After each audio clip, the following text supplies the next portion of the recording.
gentlemen, the deep state does not want you to see this video. If you are watching this, you are the resistance. Let me just double check to see if it's working this time, guys. If it is, I think it is. Guys, we're back. We're so back. They have tried so many times to... yeah, we're good. Guys, we're back. We're good. Ladies and gentlemen, the board. We have walked through this board and landed at 7, but let's give a quick little synopsis of what has happened. We asked 4 pertinent questions to extract rich data with which we conduct a thematic analysis. That thematic analysis brings us to 3 different categories of entity, which we try to analyze in answering the question, what is a demon and how does it relate to Satan? We're trying to understand supernatural evil with this one, folks. So are demons and Satan connected? It doesn't seem like they are all that closely connected. In Second Temple Judaism, there is a dichotomy, okay? There is a distinction between the two, and the differentiation starts right at the start in Genesis, and also found in texts that, take it back to the starting line of the lore, such as First Enoch, where we have these watchers, these angels who come down to earth, mate with human females, and produce Nephilim. And the Nephilim were the first demonic entity. They were these hybrid creatures killed in the flood and whose spirits were left to wander the earth. Now, the angels were not. The angels were locked away. And some people think, well, was Satan part of that initial watcher group? There is some conflation between these angels and Satan, such as in First Enoch, Azazel, and later, there's a later conflation between Azazel and Satan. However, that's not part of the lore. Indeed, Satan is quite not a minor character in the Old Testament, but a small character, very little development going on there. So we only have this description of Satan and Job. And again, if you look at the timeline there, how can Satan be the lead fallen angel back in Enochian times and then be in the council of God for Job, right? There's something going on there. And then how can Satan be beheld falling down like lightning? How can Jesus observe that in the first century if Satan already fell thousands of years ago? So according to the lore, there's issues there, and we noticed them, okay? And we discussed how during Second Temple Judaism, which is the 1st century when Jesus was alive, there was also the idea that demons are humans, disembodied humanity, okay? So we broke it down into these different categories because on top of the angel and the disembodied human analysis, there's also this idea of wandering evil spirits such as Asmodeus and Tobit 8:3. You got to wonder, what is that, right? And the Prince of Persia and Daniel 10:13, there's something going on there. There's something distinct and different that's not quite an angel and isn't of the category of a disembodied human. And so that's where we get this bottom line down here. So there are angels, territorial spirits, and the restless dead. And you might think that's on a gradient. You might think the fallen angel is the most powerful and despicable evil. You might think territorial spirits, those are quite intimidating too. And then the least intimidating is the restless dead. That's the least in terms of evil. But the testimony of the Bible tells us that's the opposite of what's true. Indeed, the only reason we believe territorial spirits and angels might be more terrifying is through ignorance. Ignorance breeds fear. We're so familiar with humanity, we think, well, that's nothing to be worried about. Do you remember in the scripture where it says the angels were so evil that God sought to wipe them all out? Where wandering spirits were so terrible that God sought to wipe them all out? Or maybe you remember the part of the Bible where humanity was so evil that God sought to wipe them all out. Genesis 6, God saw that their actions, their minds, it was all evil continuously and sought to destroy them. This is the lore. I'm not necessarily saying this is true. I'm not making a moral statement. I'm just saying this is the lore. This is the story. Okay. Jeremiah 17:9 tells us that their hearts, human hearts, are deceitful above all things, above angels, above wandering spirits, above all things. The human heart is deceitful and desperately wicked. Whew, what a there's a word in there somewhere, repudiation. I want to get there. Didn't quite land it. But what an indictment on the character of the human. It speaks to the propensity of evil. It speaks to the malleability of character. Okay? God doesn't just give up on us. He doesn't just hurtle the earth into the sun. There's something about humanity that's worth redemption. There's something about our capacity for good and our capacity for evil seem to be off the scale. Okay? There's something about being a human being that has immense value, so much so that Christ would say, don't you know that you'd be higher, or Paul would say, don't you know you'll be higher than the angels, right?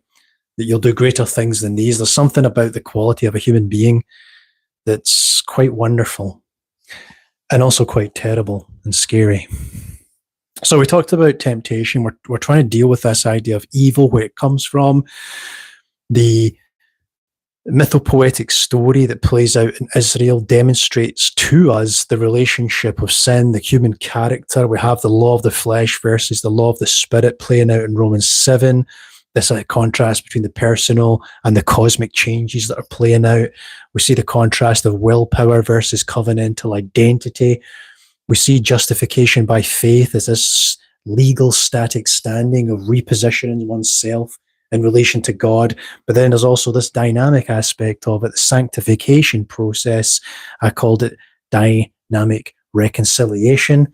We see that playing out in Romans 8, the justification by faith, Romans 5.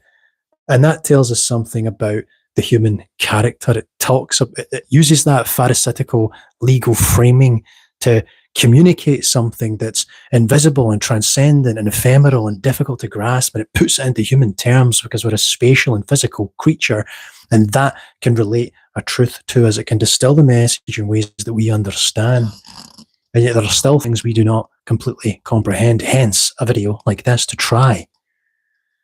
James on temptation, he takes it a bit more deeper, a bit more, right? Psychological, internal. God cannot be tempted by evil. We mused on that. How curious then that in the Garden of Eden, the serpent would seek to take the words of God and twist them. Hath God said? How in the desert, in the wilderness rather, Christ in Matthew 4, Satan engages and says, is it written? Is it not written? Isn't that interesting?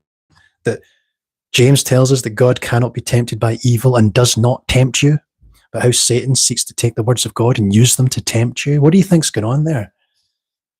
I thought it was interesting that, the devil doesn't try and come up with original material. He doesn't come up with a refreshed and brand new ploy.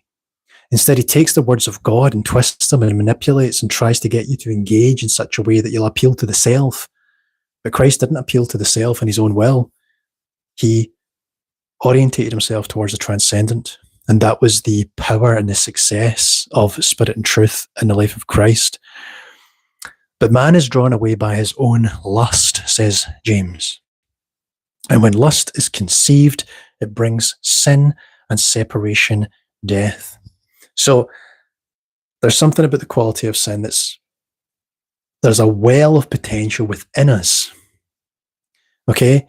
And if that evil is already within man, then it stands to reason that perhaps the analysis of man being the demon makes a bit more sense.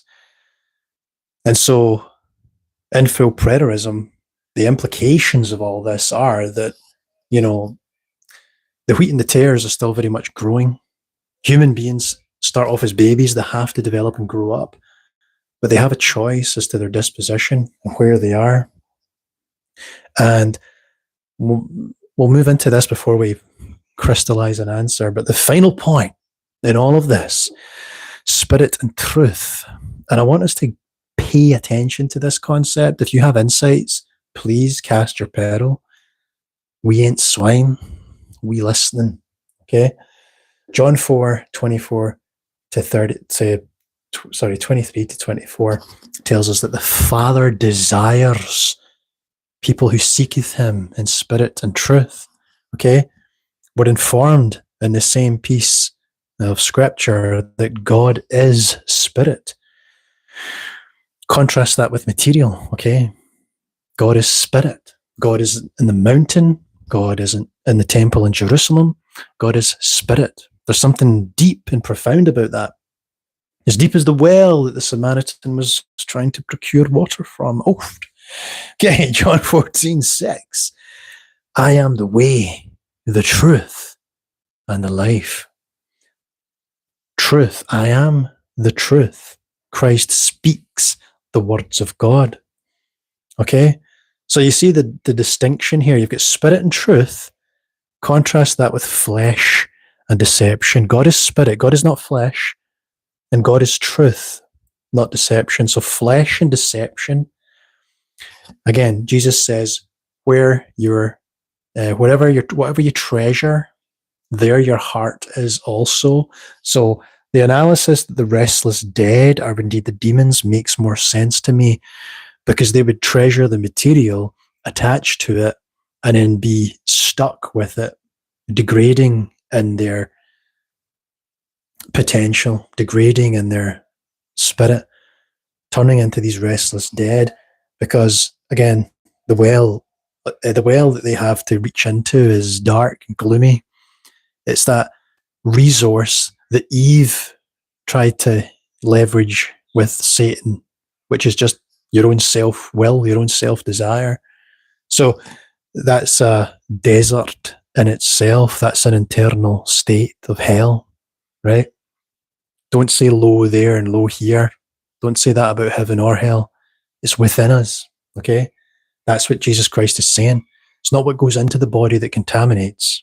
It's what's already there that you see the evidence of working itself out. Lovers of lies, okay? That's who's outside the city gates in Revelation 22:15. All those who practice iniquity, lovers of lies. Isn't that interesting, that characteristic? In John 8:44, we hear about your father, the devil. Your father, you are of your father, the devil. He was a murderer from the beginning, the father of lies. So there's a big contrast here between the father who seeketh such that approach him in spirit and truth, and then this anti-father who seems to be the progenitor of murder and lies. And we do get this impression that that character, that father that they're speaking of, is given this nomer here, this title, Satan, right, is of the category of angel, some kind of celestial authority that we call angel, right? Because it's not like that's ultimately descriptive. I say angel, you kind of know what I mean. There's a schema, right, which is a collection of concepts in the head that are identified with a thought. So when I say schema, what I mean to say is if you draw angel in the middle of this board and draw a spider diagram, there's your concept of angel, right? Wings, tall, strapping, maybe glows a luminous white round about them, right? And justice and serves God. And then you've got the fallen angel, and it'll have its own associated ideas. Those things don't really give us everything we need, but they give us enough for some depth. Territorial spirits, Prince of Persia, stuff like that, we're not too clear on that. Restless dead, we know what we're talking about. But there was Satan, the father of lies, this angel who has fallen, who has an agenda, practices free will, practices autonomy, has that darkness within them. And it depends how much you want to flesh out the character of Satan, as again, there isn't a lot of background given. And you wonder, is this basic? Because a good villain, you can kind of understand where they're coming from. You can understand what they're doing and why they're doing it. That's what makes a good villain. Because villains don't just wake up and think, I'm going to be evil. Ha ha ha. Usually there's a reason for what they're doing. They're trying to achieve a goal. And it would seem that Satan's goal was some kind of selfish self-actualization, some kind of desire to pride, is what you would call the sin. But what was Satan actually trying to achieve? Some people say he was trying to overthrow God. He was trying to take the throne for himself. And does it say that? It implicates that there's some attempt at authority, right? And there was perhaps some authority granted to this entity. After all, in the Matthew 4 chapter, we see that Satan's trying to offer Christ different things like power. Well, I'm sorry, what kind of authority does Satan have to offer power to Christ? Did this Satan character already have some kind of dominion at that point? We're led to believe that that might be so. So there's some kind of power dynamic going on, right? And it's created this darkness within this creature. It's created these lies and deceptions and deceit, self-deceit, self-righteousness. Satan might think he's got a point, but it doesn't seem to be good.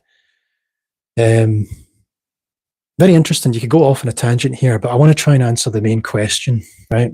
And as we, all this helps inform us. Let's look at the contrast down here. We've got the truth versus the lie. We've got the life versus the murder. And we've got the spirit versus the flesh. So we've taken a tour of the board, and now we want to try and come to an answer about supernatural evil. Is this still working? Let me just double check. This is still working. It's still working. I think it's still working. So now we want to come to a conclusion. Before I do that, I'll see I've got a little comment here. Hola again. Hey, good to see you. Good to see you. If Satan was Old Covenant Israel's priesthood, then it makes more sense. Yep. That's the point I tried to make in the previous video. I'm trying to rush this one because I don't want to be on all night, but the nuance is there, and I appreciate you adding the nuance in, right? Because there's different ways you can look at this. So, good. Now we can try and come to an answer about the state of supernatural evil in the full preterist perspective. Does it exist? Well, the lore allows for it, because every single human being that dies, shuffles off this mortal coil, would seem to have a choice, right? It's not a choice that's just happening on death. It's a choice you make right now. It's a choice you made 10 years ago. It's a journey, okay? And it would seem that some humans can become these spiritual forces, right? But we've also learned that the capacity for human evil, which a demon is, right, doesn't require anything from the outside. It's endogenous. It's within us. Christ says that the whole testimony of the New Testament tells us that the capacity for evil exists within us. So the state of supernatural evil is, I think we accommodate that. Full preterism accommodates the existence of supernatural evil. However, it's not to say that that's not the most powerful source of evil. It's that we are the ones contributing to it. 'Tis us. 'Tis man. We are the most evil creature that God ever created according to Scripture, right? Or perhaps he just had particularly high... There's so many things you could read into that, right? Maybe we're not the most evil, but God had such high standards. But he did say evil continually. That's not a statement he made about angels or anything else. So one of the strong points I want to communicate here is that we don't need anything other than the human being, embodied and disembodied, to explain evil in this world. We are the source of it. That's all that's necessary. We don't need the lore of angels or territorial spirits, Osmodeus, Azazel. They're not on trial. Well, they are. They have been. but we are. Okay. It's interesting that Satan and his angels, right? Not Satan and his demons. It's the devil and his angels. So the demons and the angels, they're not really associated with one another. They're not of the same thing. Satan and his angels, whether you think that's an ecumenical point that's being made, it's a piece of hyperbole, it's describing something else, it's describing the priesthood, it might be. But it doesn't matter what level of analysis you go at, the story beats are the same, the message is the same, right? As I said, I made that point before. It's like, you can tell the story of Star Wars without knowing all the plot points, right? It's a story of redemption and a story of good triumphing over evil.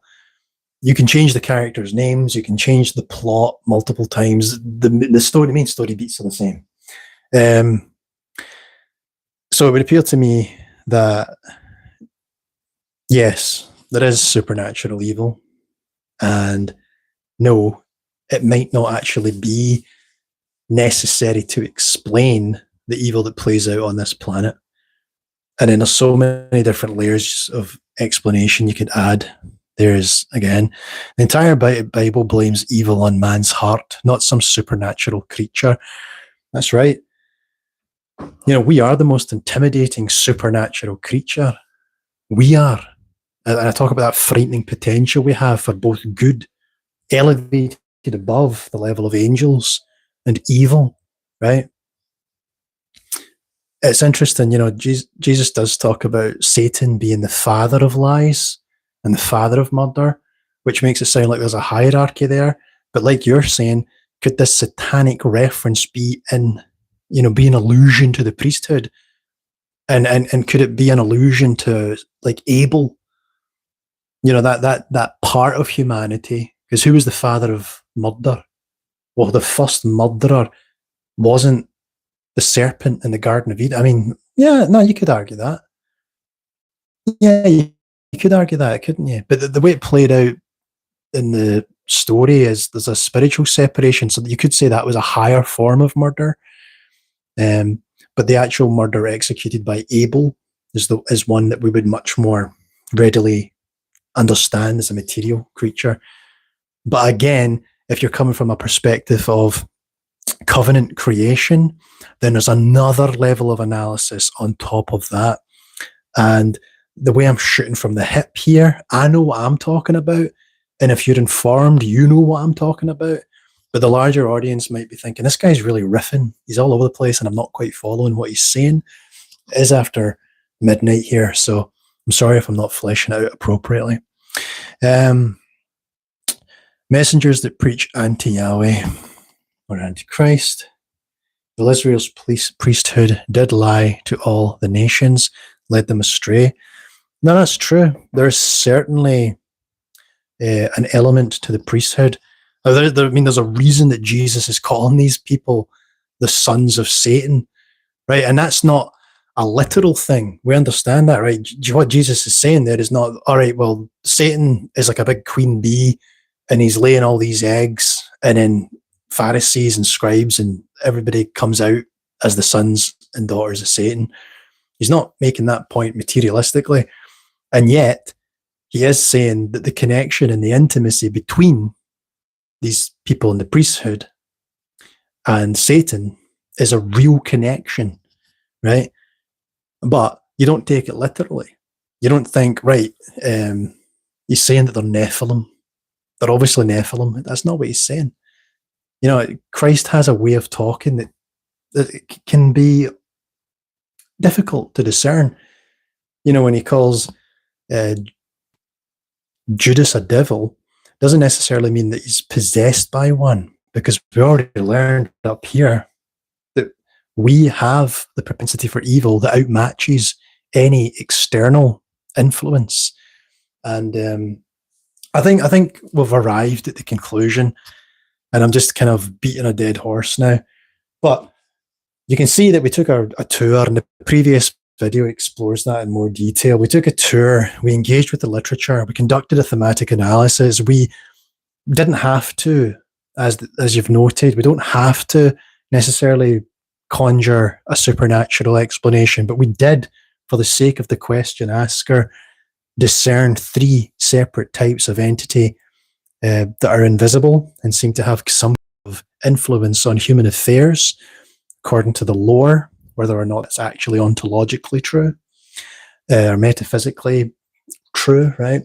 We had a little tour of the spiritual condition of man, the humanity, the malleability of behavior and conduct, and what's expected of someone who moves in spirit and truth. And, we arrived at the conclusion that, yes, it would seem that there is some supernatural ecology out there that can very much accommodate an invisible malevolence. However, that invisible malevolence is of a human origin.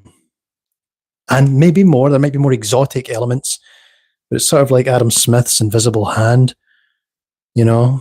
when you have a capitalist economy and business owners build roads and infrastructure that supports not only their business, but the local community. Well, so also there's an invisible hand of